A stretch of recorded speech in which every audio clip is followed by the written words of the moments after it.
પવિત્ર શ્રાવણ માસ નિમિત્તે કચ્છના ગાંધીધામ તાલુકાના આદિપુર સ્થિત શ્રી નિવાસિતેશ્વર મહાદેવ મંદિર ખાતે ભક્તિમય માહોલ જામ્યો છે. ઓમ શિવ મંડળી, ટ્રસ્ટીગણ અને ભક્તજનો દ્વારા શ્રાવણ માસ નિમિત્તે વિવિધ ધાર્મિક કાર્યક્રમોનું સુંદર આયોજન કરવામાં આવ્યું છે.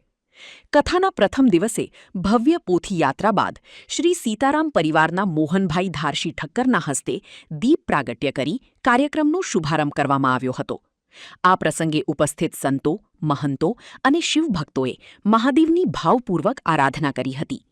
શ્રાવણ માસ દરમિયાન દરરોજ સાંજે 5 થી 7 વાગ્યા સુધી વિવિધ કથાઓનું આયોજન રહેશે, જેમાં પ્રાધ્યાપક શ્રી ભૃગુઋષિ વિશ્વનાથ વ્યાસ દ્વારા શ્રી વિષ્ણુ મહાપુરાણ કથા, પંડિત શ્રી રમેશભાઈ કૌશિક અને શ્રી હીરાલાલ નાવાણી દ્વારા શિવ મહાપુરાણ કથા તેમજ પરમ પૂજ્ય શ્રી ચંદ્રકાંત શુક્લજી દ્વારા શ્રાવણીય સત્સંગ કથા પીરસવામાં આવશે.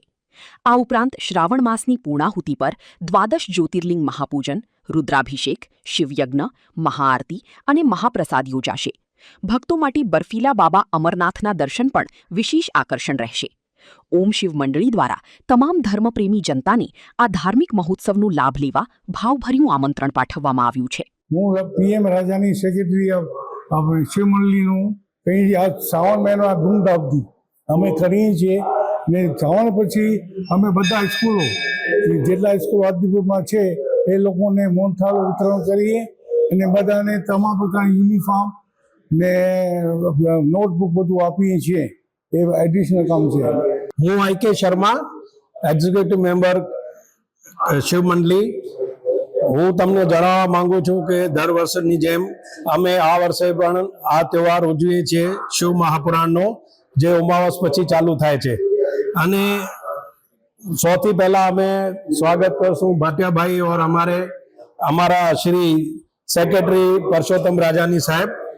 તો તમે બધાને જાણીને ખુશી થશે કે અમે જે અલગ અલગ એક્ટિવિટી અહીંયા કરીએ છીએ, જેમ કે બરફાની બાબા રાખીએ આ ઉત્સવમાં અને બધાને દાન આપવામાં આવે છે. આખી કિટ જેમાં ઘઉં અને ગોળ, પત્તી ચાયની, માચીસ અને ઘઉં પણ દઈએ છીએ. તો આ મહોત્સવમાં પધારીને તમે અમારો ઉત્સાહ વધાવો, જેમ કે આવતા વર્ષે અમે એનાથી વધારે કંઈક સરસ કરીએ. ધન્યવાદ. આઈ.કે. શર્મા, एग्जीक्यूटिव मेंबर शिव मंडली. जय शंकर. मेरा नाम विष्णु भाटिया, मैं ओम शिव मंडली का ज्वाइंट सेक्रेटरी हूँ. आज से पवित्र श्रावण मास का हर वर्ष की तरह हम शिव मंडली द्वारा आयोजित पूरा मास में श्रावण कथा का आयोजन करते हैं. इसमें हर एक 7 दिन में अलग अलग वक्ता होते हैं व्यासपीठ पर.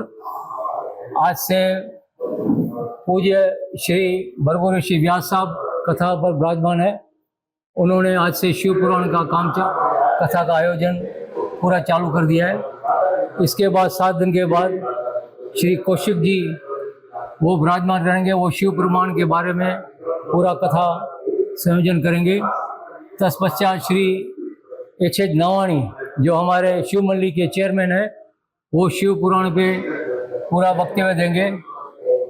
तत्पश्चात अंत में जन्माष्टमी, सातम और नंद उत्सव के दिन परम पूज्य गुरु जी श्री चंद्रकांत शुक्ल जी, उनका जो कथा का पूरा आयोजन किया गया है और पूरे भक्ति धाम से सभी भक्त भाव शाम को 5 से 7 बजे आकर हवन अपना ये शिव जो सत्संग हाल में वो उसका सदन और याद करते हैं.